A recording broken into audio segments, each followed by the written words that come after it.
We cannot say no to our bosses unless you have a cool boss or you just want to get fired. You might not control what lands on your desk, but you can control how you manage it and how you work through it. Hi, everybody. Welcome back. If you don't know, my name is 𝗵𝗲𝗹𝗪. I'm an HR generalist and the host of the podcast, HR Are You Listening?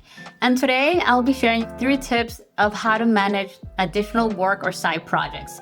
So I'm pretty sure at some point in time, everybody has imagined or thought about saying no to their bosses when they're given additional tasks or side projects, especially if you are already backed up with work.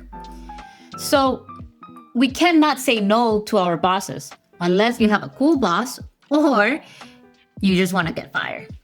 And so how do we handle this workload? How do we handle these situations where we are met in real life, right? Where we get additional tasks and we cannot say no. The first one is setting healthy boundaries. Verbalizing the expectations that come with those side projects or side tasks, especially if they are not necessarily directly aligned with your job role. What does this mean? It means you say, hey, what are the deliverables? What is the sense of urgency, the priority? What's the due date? Setting those expectations allows us to make sure that we have a boundary between that project and your workload. And so the most important thing you want to do in this stage is expressing your work availability. You don't want to be having additional calls or additional emails in the middle of the night, people asking about the project, the progress, what's happening, what's the update. You don't want that. You want to be able to go home and be able to rest.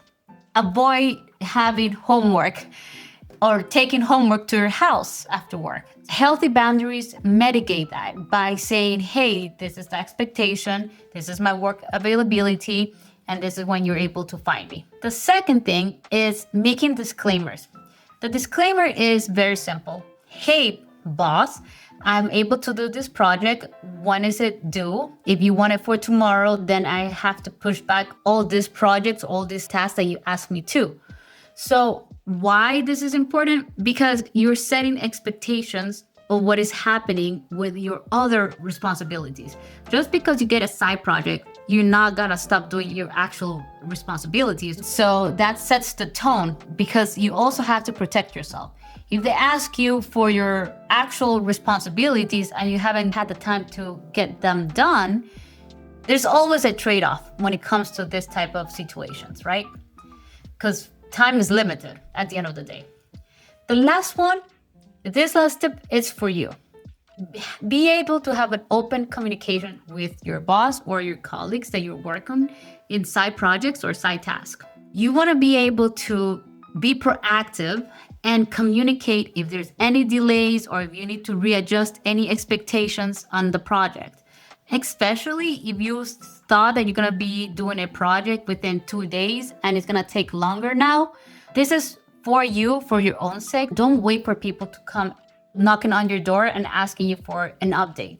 This is a good way to also avoid surprises, right? So if you are delayed or the project is taking longer and someone is rushing you and you're not able to meet that expectation, this helps to reduce that surprise. Hey, I couldn't finish, right? It creates self-awareness of what are you doing and how you're managing the workload. I must say that there's so many things that you could do on how to manage workload, but these are things that have helped me be more intentional, reduce burnout, because at the end of the day, when you are in charge of your tasks plus additional stuff, you start feeling the burnout creeping in, your mental and emotional state is getting more stressed out. You want to be able to create space from your home and learn how to rest. It's super important for our health overall. So yes, if you have any questions about this topic or you have your own tips on how to manage workload, please comment down below and let me know, and I will see you in the next video. Bye guys.